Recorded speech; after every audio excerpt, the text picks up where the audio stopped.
polo de café. Guaiporã não tinha café. Guaiporã tinha muito pouco café. E aqui tinha muito café.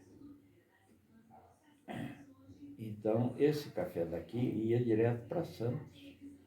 Nossa. Então, nós catávamos café naquelas mesas grandes. E por incrível que pareça, vamos dizer assim, na época tinha umas 25 mulheres, homens poucos. E eu era o piazinho que mais catava café. Nem uma mulher catava o tanto que eu catava. Dá um show. Também ganhei bastante dinheiro. Aí quando terminava a época do café, eu voltava na fruta e na verdura. E estudando em Ivaiporã, eu tinha que pegar carona, porque não tinha ônibus. O ônibus não coincidia. Eu pegava carona e vinha de carona. E dia de chuva, quantas vezes que eu fiquei embarrancado. A aula terminava 11h30, às vezes era 4, 5 horas da tarde e eu ainda estava lá. Porque dia de chuva quase ninguém ia, que era uma estrada muito perigosa, muito difícil, muita gente deixava. Mas existia épocas que chovia a semana inteira, 10 dias, não é que nem hoje. Naquela época chovia mesmo. A própria mata atraía chuva, sabe? Mas fazia, só te digo uma coisa. Eu já dei aula também, já socorri a falta de professores. E eu dizia para os alunos que os melhores alunos, por incrível que pareça, contava a história para eles. Mas os alunos longe de filho de papaizinho e que tivesse dificuldade para chegar na escola, que chegava com guarda-pó, que aquele tempo nós tínhamos que ter guarda-pó branco. Sim. Chegávamos muito cheio de poeira, todo sujo, ao passo que você tinha que ir para o banheiro, tirar tudo aquilo, quase que trocar a roupa e pôr outro guarda-pó ali. Você tinha que botar o guarda-pó dentro da bolsa, você tinha que vestir na escola. Então, olha a dificuldade de um aluno que mora longe, que não tem como chegar, né? E aí eu citei muitas vezes esses exemplos, e que os melhores alunos eram os que tinham dificuldade. Que o pai não era filho de papai. Dava mais valor, de papai. Bom, assim foi. Aí chegou em 66, 67, não tinha mais escola para mim aqui, daí eu fui para Curitiba.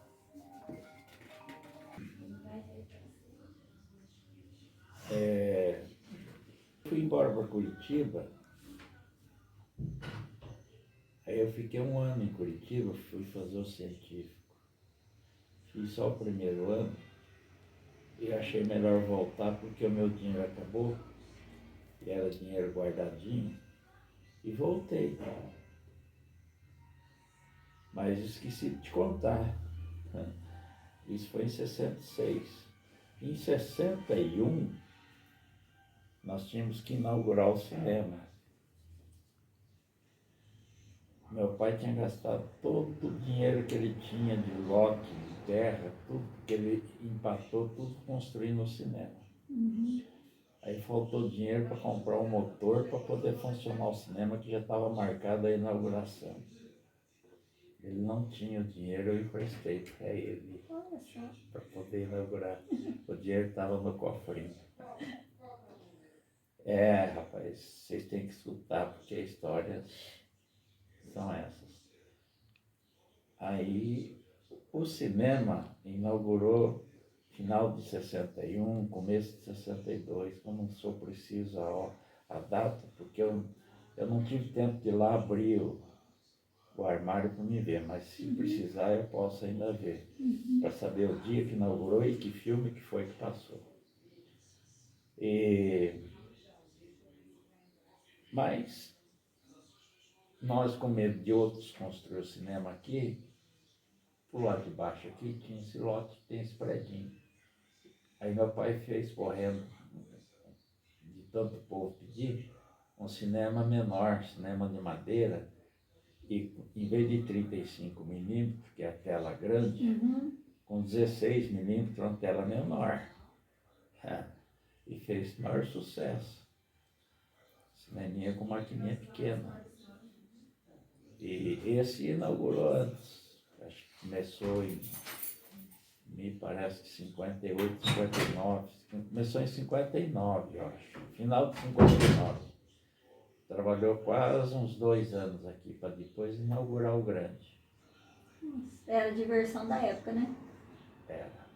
Daí quando inaugurou lá, esse cineminha aqui ficou sendo o clube da cidade, que não tinha. E nós tocávamos tudo isso. Era a família que dirigia tudo? Só família. Só a família. Família, os compadres, muito amigo, os marceneiros, os carpinteiros que trabalhavam à noite no cinema para ajudar. Naquele tempo o pensamento era diferente de hoje. Sim. Todo mundo não é que precisava, queria chance, queria trabalhar. O povo que estava aqui, que veio para trabalhar, não veio para ficar aí. Porque quem era de boteco não servia nem de manhã, nem à tarde, nem à noite. Dava para contar, né? É. Com as pessoas. Deixa eu ver aqui o... Vim embora de Curitiba. Aí eu acabei fazendo escola de contabilidade, que é a única que tinha em Voiporã. Aí fiz a escola de contabilidade, fiz escola regional, que na época, que hoje não tem mais, e acabei fazendo faculdade em Jandaia. E a maioria desses professores que ia de Kombi, e eu tinha FUC novo. Bom, eu estou dando um pulo aí, espera aí. Em 66, eu fui para Curitiba, em 67 eu vim e voltei. Em 67, eu comecei a namorar a dona Irma. E nós namoramos 5 anos. Em 71, eu comecei a fazer essa casa. Porque eu tinha na minha cabeça que eu não queria casar se eu não tivesse uma casa.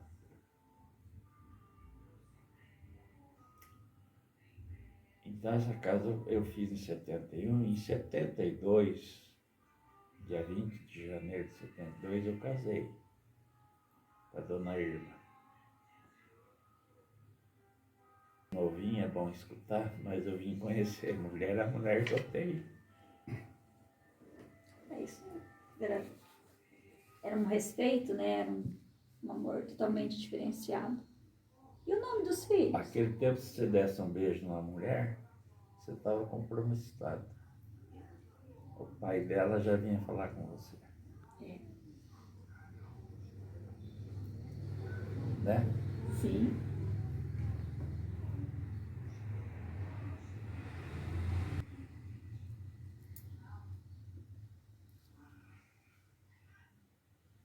Eu falei para meus filhos que não precisava ser como eu sou, mas que fosse pelo menos a metade.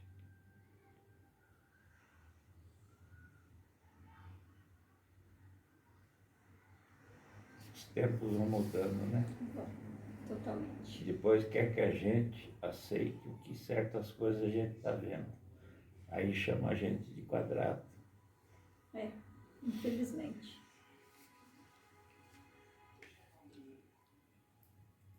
Estou entendendo?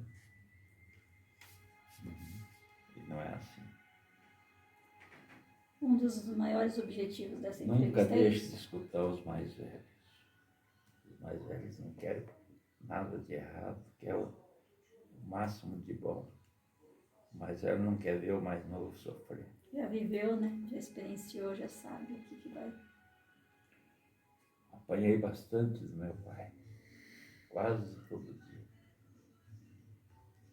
Era um sistema de criação totalmente diferente. Eu levei uma surra só do meu pai, mas nunca mais esqueci. É. De chibata. O negócio era feio. Eu dei uma surra no César, só de 4, 5 palmadas. No outro dia me deu um infarto. Me arrependi. Que é o coração, né? Que é sentimento da pessoa. Bom, aí então, parece que quando eu me perco eu volto um pouco. Não tem Mas problema. Pode vocês ficar à vontade. vocês vão vendo aí. Então tá, agora eu parei no casamento, casei, tudo. Isso. Fala o nome dos filhos para mim colocar completo. Arthur Barbiste Júnior, Hugo Leonardo de André e Barbiste, César Augusto de André e Barbiste. Aí eu falei que eu fui estudar, eu tinha um Volks que eu tinha comprado zero para mim poder fazer minha lua de mel. Minha lua de mel eu fui até para o Rio Grande e voltei. Eu te falei da hortênsia porque lá tem muita hortênsia e eu gostei demais. E me disseram que aqui não sai, não é bom. Meu sonho é botar a hortênsia no carregador do meu sítio inteirinho. Gravou aqui. Então, é assim. Voltei, peguei esse FUC, troquei numa Kombi. Em vez de eu pagar a Kombi para ir estudar, eu comprei a Kombi. E eu ia estudar de Kombi e levava todos os professores junto. Vocês vão vendo que a gente vai tendo noção de trabalho. Aí peguei umas aulas também. Além disso tudo, eu tinha um escritório de desenho que nesse estudo que eu tive em Curitiba, eu tinha na época, que já está morto, um primo da minha mãe, que veio da Áustria, ele era engenheiro. E eu sempre tive tino de desenho, porque meu avô era desenhista formado lá na Áustria. Aquele quadro que você está vendo ali é um deles. E tem mais aí. É que quando chegaram aqui no Brasil, no desembarque, roubaram quase todos os quadros da minha mãe. Daí, eu era inclinado em desenho. Tanto que eu cheguei a dar aula de desenho e de matemática, porque eu tenho facilidade de matemática. Bom,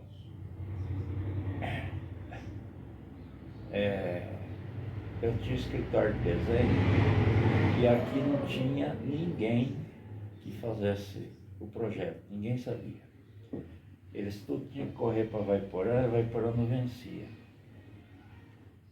Fui lá, me acertei com o Aeroná, que é meu amigo, é desenhista também, e fiquei de fazer todos os desenhos de Jardim Alegre aqui. Eu amanhecia na prancheta, eu tenho a prancheta guardada até hoje, eu tinha 2. Eu amanhecia na prancheta, eu ia pegar a assinatura do engenheiro, que é esse parente meu em Curitiba, eu viajava a noite inteira para estar lá cedo, ele assinava, eu já voltava, eu tinha que vencer tudo isso. Os prefeitos tinham que fazer os projetos, porque o Estado não fazia projeto, eram os prefeitos que tinham que fazer os projetos e levar e mostrar que precisava daquilo ali no município. Então eu tinha que fazer todos os projetos aqui de Jardim Alegre. Quantas vezes os prefeitos vinham 4 horas da manhã pegar os projetos, eu ainda estava na prancheta. Quantas vezes meu escritório foi o quartinho ali, ele entrava pela data aqui do vizinho, que é do meu irmão, eu abri o vitrô, já entregava o canudo para ele, prontinho para ele poder viajar. O Alzimiro cansou de vir pegar o projeto aqui para dar entrada lá na Coapar, para dar entrada lá na Fundepar, tudo isso.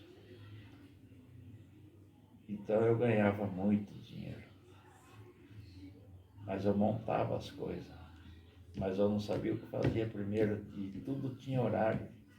E quando eu estava em Curitiba, era 4 horas da tarde, às 8 horas eu estava aqui para dar aula.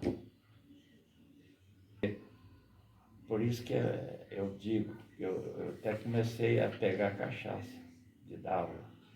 Porque a responsabilidade sua não é com um aluno, mas é 40 ou mais alunos por sala. Então, se você tivesse, vamos dizer, aquela noite você tivesse 4 aulas, você tinha responsabilidade de quase 200 alunos que ia ficar zanzando lá no pátio, a diretora braba, o professor que não chega, os alunos, se perde a... Então, tudo isso fomos levando. Aí, mais ou menos em 73, nós montamos a construtora Ivaiporã Limitada Consil. E aí eu não fiquei mais aqui, aí eu comecei a ficar em Ivaiporã. Eu só fiquei aqui morando. Aí a coisa pegou fogo, né? Porque não é brincadeira tocar obra. Uma obra já se fica louco. Imagina nós com 25, 30 obras direto, né? Fizemos obra no Paraná todo. Muita obra do Estado. Chegamos entre empregados fixos e não fixos, nós chegamos a ter 750 pessoas. Então não foi fácil. Graças a Deus não falimos não. Paramos, cada um se infartou e estamos aí. Sempre participei de quase que todas as políticas de Jardim Alegre, desde a primeira. Sempre ajudei, acabei sempre fazendo parte de coordenação, de dar palpites, de ser procurado. Me senti muito na responsabilidade. A minha sogra gostava de política e eu também. A gente se deu bem. E sempre fomos juntos.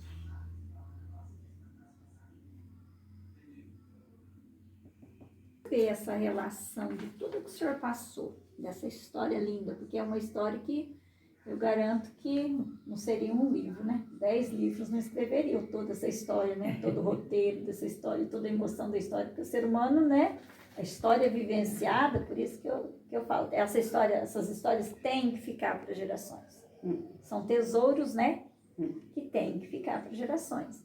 E eu pergunto, o senhor que viu o Jardim Alegre de formação, de ontem, e vê o Jardim Alegre de hoje, o que o senhor acha, assim, que, a seu modo de ver, diante de toda a dificuldade da época e do agora, o que está, digamos, bom e o que poderia estar melhor na história da cidade? Então, Jardim Alegre passou batido várias vezes. Jardim Alegre passou tão batido que Ivaiporã não se tinha prefeito e aqui tinha. Senão seria pior ainda. Por isso que Jardim Alegre passou batido, porque lá eles estavam desanimados. Daí os daqui começaram a ir embora para lá. E aqui teve prefeito que deixou de passar a comarca com toda a documentação em cima da mesa, só faltava assinar. Foi o único município que não assinou, foi aqui. Dali para cá, Jardim Alegre não foi mais para frente. Por mais prefeito bom que teve aí o Messias, não tem estudo, mas era um excelente, ele escutava a gente, ele unia todo mundo para ouvir, para ver o que ele fazia. Isso é importante numa pessoa que ouça 20, 30, não toma posição, dorme, pensa E depois ele chegava em 2, 3